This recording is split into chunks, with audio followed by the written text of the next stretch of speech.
asli berapakah NA-nya? Bilangan asli 9. Bilangan asli 1, 2, 3, 4, 5, 6, 7, 8, 9. Oke, bilangan asli berapakah X minimalnya? X minimal 1 0. 1. Berapakah X maksimalnya berarti? Le, 9. bilangan asli. 9 Pak. Bilangan asli. Barisan atau himpunan bilangan asli.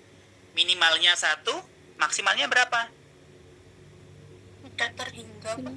Tidak terhingga itu maknanya apa?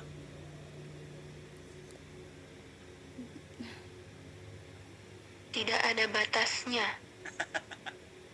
Bedakan antara tidak terhingga sama tidak terdefinisi ya. Artinya tidak terhingga itu maknanya berarti ada tapi banyak. Tapi kalau tidak terdefinisi itu mungkin ya kita nggak tahu. Kita nggak tahu berkaitan itu ya. Isinya berapa. Nah, ini mungkin kita nyebutnya yang seperti ini. Jadi lambangnya seperti ini. Ya mungkin ada tapi tak hingga. Oke, ini berkaitan dengan itu. Nah, kita geser lagi teman-teman. Sekarang berkaitan dengan himpunan bagian nih. Himpunan bagian. Jadi kalau tak hingga itu apa ya? Terus bertambah sampai jumlahnya tak terhingga itu. Kemudian tapi kalau tak terdefinisi itu maknanya dia ya tidak ada, tidak punya apa ya? Himpunan. Apa nyebutnya ya? Mungkin lebih ke tidak punya makna, tapi ada lagi yang mungkin DNA itu tidak ada. Jadi DNA itu tidak ada. Tidak ada itu ya DNA jangan tidak terdefinisi ya, meskipun tulisan sama-sama berkaitan dengan kosong berkaitan itu. Oke. Sekarang himpunan bagian teman-teman. Himpunan bagian. Ada dua lambang nih. Kayak gini. Yuk, tadi udah dibahas sama penyaji. Yang kanan, ini 1 ya. Ini 2. Mana lambang himpunan bagian yang benar? Yang 1 atau yang 2? Yang 1. Dulu waktu sekolah yang mana? 1 atau 2? Waktu sekolah yang mana? Waktu kamu di buku-buku SMP sekolah himpunan bagian yang mana? 1. 1. Ini biar teman-teman nanti bisa bedain. Mana yang subset himpunan bagian?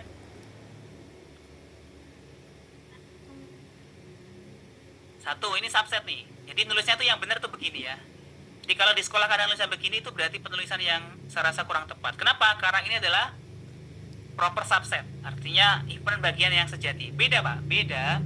Jadi kalau himpunan bagian itu seperti ini. A himpunan bagian dari B, misalnya B-nya adalah 1, 2, 3 gitu kan. Maka A itu bisa mungkin ya, bisa 1, bisa 1, 2, bisa 1, 2, 3. Jadi kalau ini maknanya bisa sama. Jadi A itu boleh sama dengan B. Tapi kalau kita pakai proper subset, himpunan bagian sejati, maka A itu harus tidak boleh sama dengan B secara jumlah. Atau dalam artian A itu anggotanya harus kurang dari anggota B. Jadi kalau misalnya B-nya ini adalah 1, 2, 3, maka A itu nggak boleh 1, 2, 3 himpunannya. Karena A itu harus di bawah dari B. Kenapa? Karena ini subset, artinya nggak boleh sama, nggak boleh. Nah, tapi kalau yang subset boleh sama, maka idealnya yang benar adalah ini. Himpunan bagian itu yang nomor 1 ini. Yang ini proper subset. Ya, ini untuk membuktikan bahwa proper subset artinya ya pokoknya A itu nggak boleh sama jumlahnya dengan B secara jumlah ya, berkaitan dengan itu. Nah, kemudian setelah ini kita akan bahas berkaitan dengan bagaimana menentukan banyak himpunan bagian. Saya punya himpunan tadi ya, 1, 2, 3. Kurung awalnya jelek nih, jadi tolong nanti dibuat yang bagus ya. Ini aja ya biar kelihatan. Nah, tapi ini salah ya penulisannya ya. 1, 2, 3. Oke, teman-teman. Himpunan ini adalah AA-nya adalah 1, 2, 3. Nah, ada namanya untuk menarikkan sebuah himpunan dia dengan cara apa?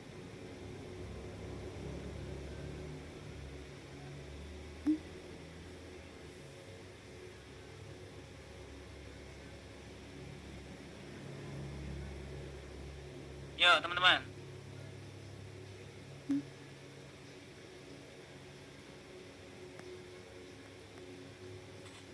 Apa? Gimana penyaji? Menentukan banyaknya jumlah himpunan bagian.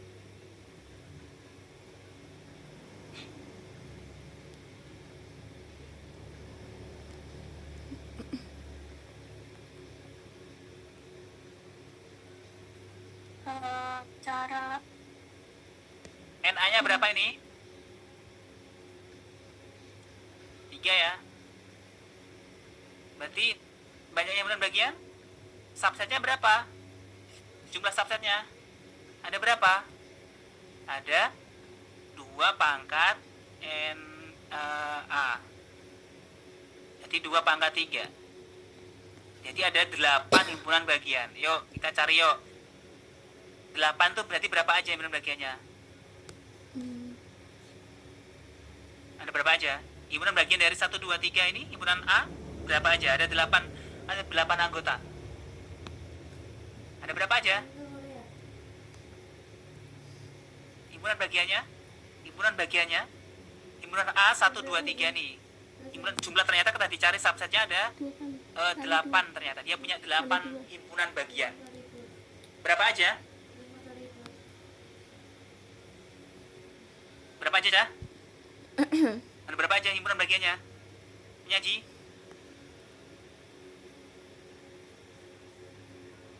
Ada berapa aja anggotanya? Berarti bagiannya atau pirawai lo? Himpunan bagian dari 1, 2, 3 berarti berapa aja himpunan bagiannya? Ada? 3. Ada berapa? 3. Ayo, Cah. Himpunan A 1, 2, 3 nih. Himpunan bagiannya berapa aja berarti? Bagian tuh apa toh? Pecahannya piro wae? Oh. 3. Ada berapa aja? Eris. 1, 1, oke, ketemu siji. Terus 2, oke. 3, 3. Terus? 1, 2. 1, 2, 3, 4 ya. Berapa? 1, 3, 5. Kita harus temukan 8 nih. Terus? 2, 1, 2, 1 udah ada 1, 2 nih. Nggak boleh diulang dong. 1, 1, 1, 1. Nggak boleh 1, 1 kan mengulang lagi. 2, 3, 2, 3, oke. 1, 2, 3, 4, 5, 6. Yuk, kurang 2. Harus dapat 8 nih. 1, 2, 3, 1, 2, 3. Yuk, kurang 1. himpunan kosong, Pak. Oh, benar. Oke, himpunan kosong. Atau tulisnya begini ya. Oke. Oke. Lah, ini jadi pertanyaan tadi. Oke. Kenapa himpunan kosong selalu menjadi bagian dari sebuah himpunan? Kenapa himpunan kosong selalu menjadi bagian dari semua himpunan? Jadi himpunan kosong itu merupakan himpunan bagian dari semua himpunan. Yuk, kenapa? Kenapa himpunan kosong ada di setiap himpunan? Padahal kosong nih. Nah, kalau teman-teman searching atau bertanya Google, paling jawabannya tidak ada argumen yang bisa membantah. Cuma itu doang. Tidak ada argumen yang bahwa himpunan kosong bukan bagian dari himpunan itu. Nah, jadi himpunan kosong itu selalu menempel pada bagian dari sebuah himpunan ya. Ini berlaku di himpunan ya, Cah. Tapi kalau misalnya di sebuah operasi tidak boleh menggunakan istilah himpunan kosong. Ya tadi bisa, jadi tidak terdefinisi itu bukan berarti kosong ya. Tidak terdefinisi itu tidak berarti kosong. Emang beda ya, Pak? Tidak terdefinisi sama himpunan kosong. Oke, saya berikan argumennya ya. Jadi himpunan kosong kenapa jadi selalu bagian itu kenapa begini? Jadi kalau kita Google, coba secara Google, coba tanya Google coba. Oke. Kenapa himpunan kosong selalu menjadi bagian dari semua himpunan? Ya, jawabannya apa? Saya Pak. Oh, jawab saya. Yuk, apa jawabannya? Jawaban dari Google apa? Kenapa himpunan kosong selalu menjadi bagian dari himpunan, semua himpunan? Kalau nggak salah tuh bagian coba bilang bahwa tidak ada argumen yang bisa membantah bahwa himpunan kosong bukan bagian. Cuma itu doang. Kayaknya lo ya.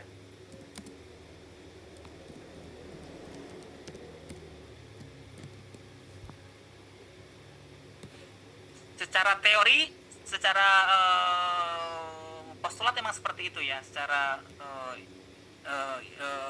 apa ya, postulat seperti itu. Jadi secara premis seperti itu. Tapi kita akan berikan analogi teman-teman. Jadi maknanya seperti ini loh. Jadi kalau misalnya saya punya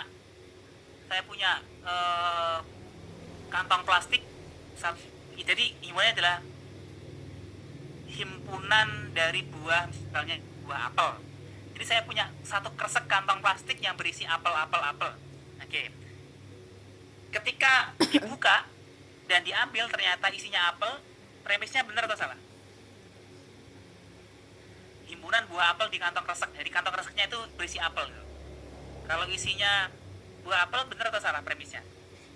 Betul. Betul. Ternyata ketika dibuka kantong plastiknya berisi jeruk. Jadi benar atau salah premisnya? Salah. Salah, karena isinya kan himpunan apel, kok ada jeruk gitu kan? Artinya kan salah kan? Nah, kalau misalnya ternyata kreseknya dibuka nggak ada isinya, salah atau benar? Benar. Sebenarnya benar. Ya secara logika, kan nggak ada isinya gitu ya, nggak ada isinya. Harusnya ya nggak jadi bagian loh gitu kan. Secara logika seperti itu kalau di logika kita secara bahasa kan. Nah, cuma secara teori himpunan itu dianggap benar. Kenapa? Karena ada buah yang bisa menyangkal. Artinya nggak ada buah yang bisa menyangkal bahwa itu bukan bagian dari himpunan dari buah Apel. kresek berisi buah apel. Jadi kresek itu aku dianggap bagian loh, Cak. Dong, Ra. Itu kenapa himpunan kosong dianggap sebagai selalu menjadi bagian dari anggota himpunan. Kenapa? Karena kresek itu dianggap dari bagian anggota himpunannya itu loh. Tadi kan himpunannya adalah sekantong kresek berisi Apel. buah apel. Ternyata dicek apel, bener dong. Dicek ternyata jeruk, salah dong. Dicek gak ono apa-apa nih. Benar. Ya itu dia bangga bahwa ya gak ono apa-apa nih, ya tetap jadi bagian dari himpunan bagian. Jadi kresek itu bagian dari himpunan bagian kresek yang berisi apel. Itu kenapa analogi bahwa himpunan bagian, himpunan kosong itu selalu menjadi bagian dari semua himpunan. Makanya hati-hati kalau kita bicara undefinite, tidak terdefinisi secara himpunan, itu berarti ada atau enggak? Ada. Ada, kresek itu ano. Jadi himpunan kosong itu tidak terdefinisi, di himpunan itu ada barangnya. Ya kosong itu ada barangnya, kreseknya tadi. Tapi kalau misalnya begini, 1 bagi 0, jawabannya apakah seperti ini? Tidak terdefinisi?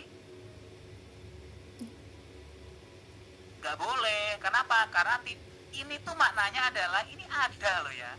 Ini ada, tapi kosong loh. Makanya kita nggak boleh 1 bagi 0 sama dengan tidak terdefinisi dalam bentuk lambang seperti ini. Kenapa? Karena itu nanti menyalahi. Ini tuh mungkin tidak terdefinisi atau kosong, tapi maknanya dia ada objeknya. Ya, tapi kalau ini DNA tidak terdefinisi, yang DNA itu maknanya ya ora ono apa-apa, itu gak ada apa-apa. Itu ya, Cak. Nanti kita bahas ini di waktu di teori bilangan. Oke. Itu kenapa himpunan kosong selalu menjadi bagian dari sebuah himpunan. Oke. Yang terakhir teman-teman, kita akan bahas terkait dengan diagram Venn. Diagram Venn itu ada kotak ini, nyebutnya apa tadi penyaji? Kemudian semesta di pojokan, kurva, lengkung ya, kurva, himpunan di lengkung, kemudian ini lambang himpunan, B. Setiap himpunan diberikan noktah ya. Kayak tadi misalnya penyaji bilang A, B, C itu penulisan yang salah. Kenapa? Karena himpunan itu dituliskan dalam bentuk punya noktah A, B, C. Jadi gini doang itu nggak boleh. Kenapa ini nggak ada noktahnya? Paham ya teman-teman ya? Saya nggak akan ngetes nggak akan tes bagaimana cara ngerjainnya, enggak. Itu nanti kita bicara di pendidikan. Ini kita bicara teori konseptualnya aja. Meskipun itu sering keluar ya waktu mungkin di SMPTN juga. Ada di kelas suka bola sekian, suka volley sekian, yang suka duanya sekian, berapa kan yang nggak suka, kan kayak gitu kan pertanyaannya. Dan itu sering muncul di tes. Tapi saya nggak akan ngetes itu. Kenapa? Karena kita bicara terkait dengan konseptualnya aja, konsep yang aktual. Jadi jangan dikira bahwa himpunan itu enteng, gampang gitu, karena ini juga agak susah ya. Apalagi besok bilangan gitu ya, kamu akan lebih ngeluh lagi. Kenapa? Kamu akan menjelasin kenapa toh siji itu bukan bilangan prima, kenapa siji bagi 0 itu sekian, 0 bagi 1 itu sekian, kayak gitu kan. Itu akan banyak pertanyaan. Nah itu kita akan bahas minggu depan di kelas ya, berkaitan dengan itu. Jadi kelompok 2 harus well prepare, disiplin yang bagus, karena nanti banyak jebakan-jebakan Batman yang akan bisa buat kalian berdiri tegak, nggak bisa berkutik apa-apa di depan kelas ya, berkaitan dengan itu. Oke, itu kemudian nanti materi itu dikirim H-1 biar malam itu teman-teman bisa belajar juga. Oh besok penyaji nerangin ini nih, oh yang ini salah nih, saya harus lain, oh yang ini saya nggak paham nih, saya tanyakan gitu, berkaitan dengan itu. Jadi ya teman-teman ya, cukup ya untuk hari ini. Ada pertanyaan untuk saya mungkin? Ada pertanyaan buat saya? Jawaban pertanyaan sudah terjawab semua tadi ya? Bisa tercover semuanya ya? Oke, ada pertanyaan lagi buat saya sebelum kita akhiri ke minggu depan? Tidak ada. Jadi begitu teman-teman berkaitan himpunan. Sampai jumpa di kelas minggu depan, di kelas bilangan bulat ya. Tapi nanti harus silsilahnya harus nasabnya harus dicari dulu baru bisa bicara bilangan bulat ya. Ya mosok bicara misalnya aku ki Rizky loh, kan Rizky ini orang bapak ibu itu ya, cerita saya bapak ibu Rizky ini Ciki, mbak Rizky ini. Jadi bicara baru kita bicara bilangan bulatnya gitu. Jadi sebelum bicara bilangan bulat tuh kita ngelompati, karena ada lompatan yang banyak ya, harus diperhatikan dulu. Gak usah dibahas nggak apa-apa, tapi paling nggak tahu lah ini loh rentetannya dari sini teman-teman. Jadi tapi kita fokus ke sini ya, itu pinter-pinter penyaji. Ataupun kalau penyajinya itu pinter mungkin suplemennya penuh banyak, tapi nanti yang disampaikan suplemen saya ada banyak teman-teman, cuma saya fokus ke bagian yang ini. Saya akan fokus ke misalnya yang penjumlahan perkalian misalnya gitu. Boleh sah-sah saja.